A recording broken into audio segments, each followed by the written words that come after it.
청취자 여러분, 안녕하세요. 우버냐, 리프트냐, 이 차량 공유 서비스 이용할 때도 그렇고 또 투자 포트폴리오 짤 때도 이거 참 고민되는 질문이죠. 오늘은 바로 이 두 경쟁 회사, 우버와 리프트 주식 중에서요. 현재 시점에서 어떤 쪽이 좀 더 매력적인 선택일지 함께 깊이 파고들어 보겠습니다. 과거 성적표만 보면 승자는 명확했어요. 상장 이후 지금까지 보면 우버 주식은 137%라는 놀라운 총수익률을 기록했거든요.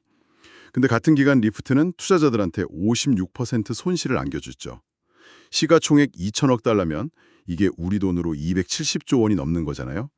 이 거대 기업 우버는 음식 배달 넘어서 이제 다양한 영역으로 영향력을 확장하면서 시장 지배력을 쭉 굳혀왔고요. 그런데 말이죠. 올해 2025년 들어서 상황이 좀 흥미롭게 돌아오고 있습니다. 리프트 주가가 연초 대비 무려 75%나 급등했어요. 경쟁자인 우버 상승률보다 훨씬 웃도는 모습을 보이고 있거든요. 시장이 마치 리프트의 반격을 예고하는 것 같기도 하고요. 자, 그렇다면 정말로 우버를 떠나서 리프트로 갈아탈 때일까요? 오늘 두 회사의 현재 상황, 또 미래 가능성을 여러 각도에서 비교 분석하면서 이 질문에 대한 답을 한번 찾아가 보죠. 네, 정말 흥미로운 국면입니다. 오랫동안 어떻게 보면 2인자였던 기업이 갑자기 시장 주목을 확 받으면서 주가 상승을 보일 때는 그 배경을 좀 면밀히 들여다봐야 하거든요. 단순히 최근 주가 흐름만 따라갈 게 아니라 두 회사의 펀더멘탈, 그러니까 그 기초 체력을 비교하는 게 중요하겠죠. 성장성이라든지 사업 확장 가능성, 그리고 현재 주가 수준까지 좀 꼼꼼히 따져봐야 합니다. 맞습니다. 그럼 첫 번째 비교 포인트, 바로 성장 속도부터 한번 보죠. 어느 회사가 더 빠르게 크고 있을까요? 전체적인 그림을 보면 여전히 우버가 앞서고는 있어요. 가장 최근 분기 실적을 보면요. 우버의 총 매출은 전년 같은 기간보다 18% 증가해서 12억 달러를 기록했습니다. 18%면 상당하네요. 그렇죠. 리프트 역시 11% 성장하면서 두 자릿수 성장률은 유지했지만 절대적인 증가액이나 성장률 모두 우버에는 좀 못 미쳤죠. 매출 규모 자체도 우버가 리프트의 거의 8배에 달하고요. 일단 외형 성장만 딱 보면 우버의 우세가 뚜렷해 보입니다. 그렇죠. 그런데 여기서 한 가지 좀 더 깊이 생각해 볼 지점이 있습니다. 우버의 그 18% 성장에는 차량 공유뿐만 아니라 우버 이체로 대표되는 음식 배달, 또 식료품 배달, 심지어 화물 운송 중개 같은 다양한 부문의 성장이 다 포함돼 있다는 점이죠. 반면에 리프트는 거의 전적으로 북미 지역 차량 공유 사업, 여기에 집중하고 있잖아요. 그게 중요하겠네요. 사업 구조가 다르니까. 네, 실제로 리프트의 CEO 데이브 리셔가 최근 인터뷰에서 좀 흥미로운 주장을 했어요.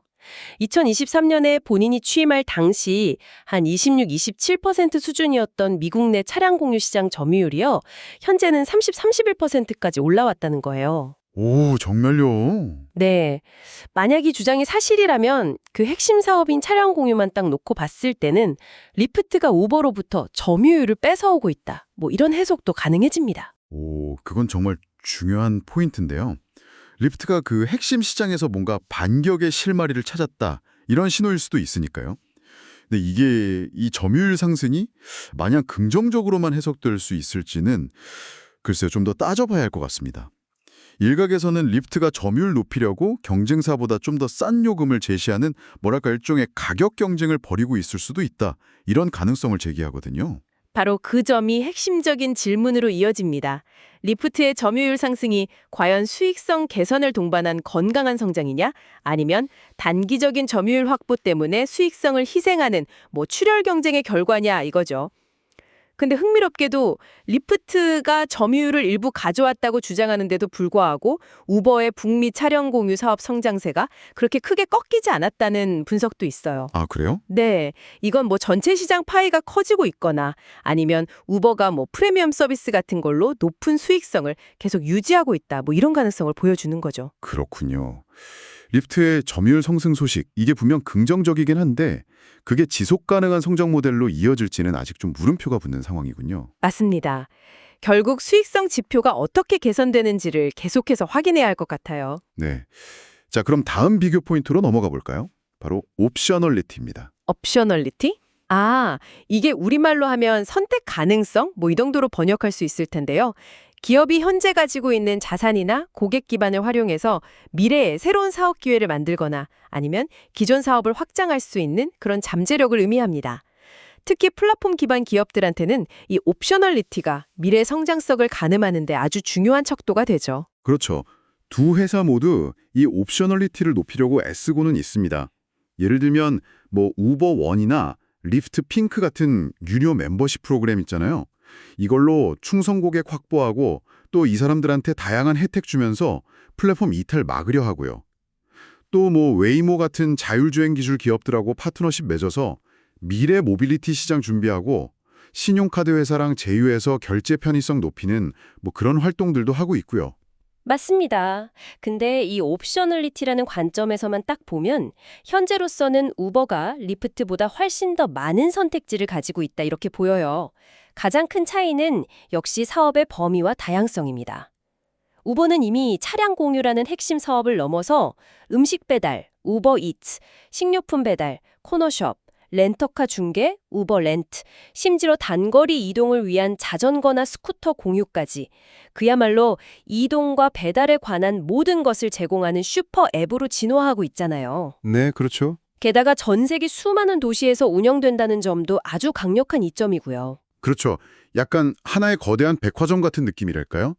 고객 입장에서는 우버 앱 하나만 있으면 뭐 이동, 식사, 장보기 이런 다양한 필요를 다 해결할 수 있겠다.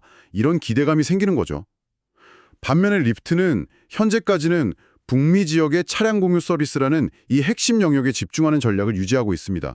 물론 이게 뭐 나쁜 전략이다 이렇게 단정할 수는 없지만요. 네, 그렇죠. 집중 전략도 장점이 있으니까요. 하지만 새로운 성장 동력을 찾거나 기존 고객에게 뭔가 추가적인 가치를 제공하는 면에 있어서는 우버보다는 좀 선택의 폭이 좁을 수밖에 없어 보이긴 합니다. 중요한 건요.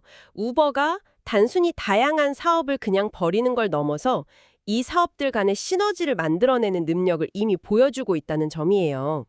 예를 들면 차량 공유 서비스를 이용한 고객한테 우버 이츠 할인 쿠폰을 준다거나 멤버십 프로그램인 우버원을 통해서 모든 서비스에서 혜택을 다 누리게 하는 그런 방식이죠. 아, 연결시키는 거군요. 네, 이게 플랫폼의 강력한 락인 효과를 만들어내고 또 미래에 다른 신규 서비스를 추가했을 때 그 성공 가능성도 높여줍니다. 리프트도 물론 앞으로 새로운 서비스를 추가할 수는 있겠지만 우버는 이미 그 길을 성공적으로 걸어가면서 플랫폼의 유연성 그리고 확장성을 증명해 보인 거죠. 확실히 사업 확장 가능성, 이 옵셔널리티 측면에서는 우버의 손을 들어줄 수밖에 없겠네요. 자, 그럼 이제 마지막 비교 포인트입니다. 투자 결정에 가장 큰 영향을 미치는 요소 중 하나죠. 바로 가치평가, 즉 밸류에이션을 살펴보겠습니다. 현재 주가가 기업 가치에 비해서 얼마나 높은지 낮은지 따져보는 거죠. 네, 밸류에이션은 정말 중요합니다. 아무리 좋은 기업이라도 너무 비싼 가격의 주식을 사면 만족스러운 수익을 얻기가 어렵기 때문이죠. 우버와 리프트를 비교할 때 리프트는 아직 안정적인 순이익을 내지 못하고 있는 상태거든요. 아, 그렇죠. 아직 적자 상태죠. 네, 따라서 주가 수익 비율 PR보다는 주가 매출 비율 그러니까 PS 레이시오를 통해서 두 기업의 상대적인 밸류에이션을 비교하는 게 더 적절해 보입니다. PS 비율은 기업 시가총액을 연간 매출액으로 나눈 값인데요. 이게 낮을수록 주가가 매출액 대비 저평가되어 있다. 이렇게 해석할 수 있습니다. 그렇다면 현재 두 회사의 PS 비율은 어떤가요? 궁금한데요. 현재 기준으로 보면요. 리프트의 PS 비율은 약 1.55배 수준입니다. 1.55배요. 네, 반면에 우버의 PS 비율은 약 4.49배에 달합니다. 4.49배. 와. 네, 계산해보면 시장은 우버의 1달러 매출에 대해서 리프트의 1달러 매출보다 거의 3배 가까운 가치를 부여하고 있다는 의미예요. 상당히 큰 차이죠. 와, 3배 가까이 차이가 난다니 정말 놀랍네요.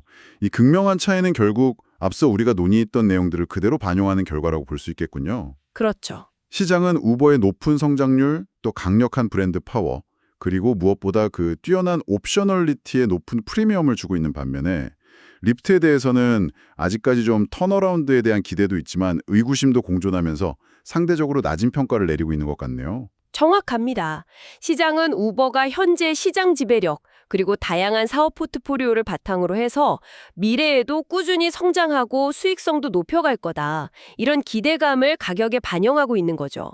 반면 리프트는 최근 주가가 많이 올랐음에도 불구하고 여전히 증명해야 할 것이 많은 상태다. 이렇게 보고 있는 겁니다. 물론 낮은 밸류에이션 자체가 또 투자 매력이 될 수도 있어요. 아, 그렇죠. 저평가 매력이 있으니까요. 네, 앞으로 리프트가 성공적으로 수익성을 개선하고 성장을 지속한다면 주가 상승 여력은 오히려 우버보다 더 클 수도 있다. 이런 의미도 내포하고 있는 거죠. 된 강자로서의 안정감과 확장성이 매력적이긴 한데 그만큼 좀 비싼 가격표가 붙어 있고요. 리프트는 아직 보여줄 게 많지만 만약 성공적인 턴어라운드가 이루어진다면 낮은 현재 가치 대비해서 큰 폭의 상승을 기대해 볼 수 있다. 이런 잠재력을 가지고 있네요. 약간 안정적인 우량주냐 아니면 잠재력 높은 성장주냐 뭐 이런 선택과 비슷한 고민처럼 느껴지기도 하고요. 자, 그럼 오늘 나눈 이야기들을 한번 종합적으로 정리해 볼 시간입니다. 우버는 전체적인 매출 성장률, 또 글로벌 시장에서의 입지, 그리고 음식 배달 등을 포함한 사업 다각화, 즉 옵셔널리티 측면에서 명확한 우위로 보여주고 있습니다. 아무래도 안정적인 성장을 선호하는 투자자에게는 더 매력적인 선택지가 될 수 있겠죠? 반면에 리프트는 올해 들어 보여준 그 인상적인 주가 회복력, 그리고 핵심 시장인 미국 내에서 점유율을 늘리고 있다는 긍정적인 소식, 또 무엇보다 PS 비율 기준으로 봤을 때 우버 대비 현저히 낮은 밸류에이션, 이게 강점입니다. 약간의 위험을 감수하더라도 높은 수익률을 추구하는 투자자라면 리프트의 그 턴어라운드 스토리에 베팅해 볼 수도 있겠죠. 이 분석을 제시한 애널리스트 브렛 셰이퍼라는 분의 최종 결론도 상당히 흥미로워요. 네, 어떤 결론인가요? 이분은 북미 차량 공유 시장이 사실상 우버와 리프트, 이 두 기업이 지배하는 복점 형태이기 때문에 장기적인 관점에서 보면 두 회사 모두 투자자들에게 긍정적인 수익을 안겨줄 가능성이 높다. 이렇게 전망합니다. 다만 현재 시점에서 굳이 둘 중 하나를 선택해야 한다면 리프트 쪽에 약간 더 높은 점수를 주고 있어요. 오, 리프트 쪽에 좀 더 무게를 둔다니 약간 의외인데요? 그 이유는 뭔가요? 그 이유는 크게 세 가지를 듭니다. 첫째, 리프트는 아직 수익성 개선의 여지가 많이 남아있다는 점. 그러니까 앞으로 이익률이 높아질 가능성이 크다는 거죠. 아, 업사이드가 있다. 네. 둘째, 여전히 두 자릿수 매출 성장을 기록하면서 성장 동력이 살아있다는 점. 그리고 마지막으로 앞서 확인했듯이 밸류에이션 부담이 우버에 비해 훨씬 낮다는 점. 이걸 근거로 들었습니다. 그러니까 현재로서는 리프트의 업사이드 포텐셜, 즉 상승 잠재력이 상대적으로 더 크다 이렇게 판단한 것 같습니다. 그렇군요. 수익성 개선 여지랑 낮은 밸류에이션에 주목한 거네요. 하지만 다시 한번 강조하지만 이건 특정 시점의 데이터와 지표에 근거한 하나의 전문가적 견해일 뿐입니다.